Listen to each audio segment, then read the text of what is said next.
So we're in Clovis, California. We just finished installing a Bradford White 40-gallon propane water heater. Your model and serial number is sitting right here at it's the RG240T6X for propane. And serial number, if you go to bradfordwhite.com right there and register your product, full name, street address, all your contact information, and put this in, get your warranty going on this product. So 6-year warranty. That's 1 year labor and 6-year parts. Up the top, we've got brand new vent pipe, and this is as per contract. And it's not new, it's not code, but we give you a new vent pipe. Anyways, up to the ceiling bucket, 2 adjustable 90s. Down here, the draft diverter, which is included with the water heater. Everything's got 3 screws in it, so that's code. Up here, on the hot and the cold water, we give you shutoff valves. The reason being is when we started taking this apart, we've got PEX in the wall and no copper hold right to hold these copper stub outs from moving back and forth. They're moving around pretty good. We don't know how far up the PEX is connected to copper, so when you heat it, you never know what's going to happen. If your PEX is too close, you need 12 inches of copper, and some people don't put it in. These plumbers didn't put the hold right in, so I don't know where the plastic pipe makes the transition, but this pipe is moving in the wall. So anyways, no big deal. We got it stubbed out, gave you brand new shutoff valves on the hot and cold. Cold is required by code, hot is not. We gave it to you just to isolate it because we didn't know, we wanted to turn the water back on. We jump it, cold to hot, make sure there's no leaking in the wall. And then we got Falcon stainless steel connectors, 3/4 pure stainless steel all the way down to brass connectors.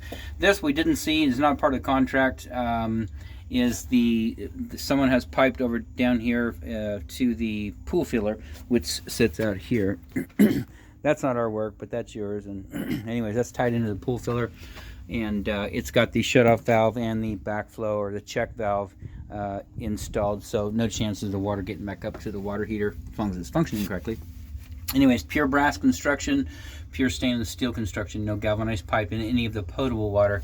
Dielectric union here only because we didn't have any other unions with us. These are fine. It goes from rigid pipe to soldered pipe, and then we just, new coupling, tied it back in, so no leaking in here. Do monitor this cabinet area. Come back out here occasionally. Always check the unions, check the points of connections, make sure everything is still holding good. Any trouble, give us a holler. We'll come back out, take care of it right away. Over on this side, relief valve included with the unit, and then a galvanized nipple. This is not a potable water line. This is a drain line only. Pressure and temperature relief, which means you never have water on this line at all. Something goes on with the water heater and this does pop off, yes, this will serve to dump the water outside the building, which is sitting right down here. So this is our piping down to the coupling, brand new 90 dielectric union, and it's not really required. It's a drain line, no water in it, but it is dissimilar metals, and so it's nice to have it. The one thing I do like about these is you can go from a threaded pipe to a soldered pipe. Over here we could have used just a copper adapter, copper union, whatnot. Anyways, so that's all in. Upper third, we got the adjustable straps per code and per contract.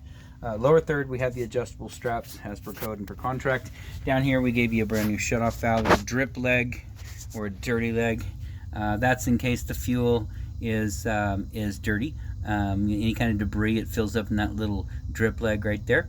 And then, of course, the brand new shutoff valve included with the brand new corrugated stainless steel supply over the controller.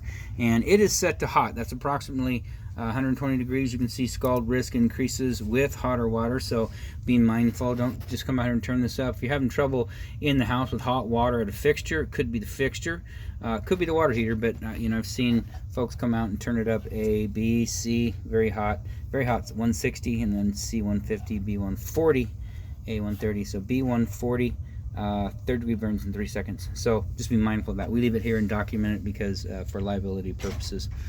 So anyways, a couple hours, you should have hot water. Everything looks good. We've got the pipe wrapped up here, and I don't know if they enforce that anymore. They used to. Now they got heat traps on the unit. But anyways, everything looks good. Outside of that, this installation is done.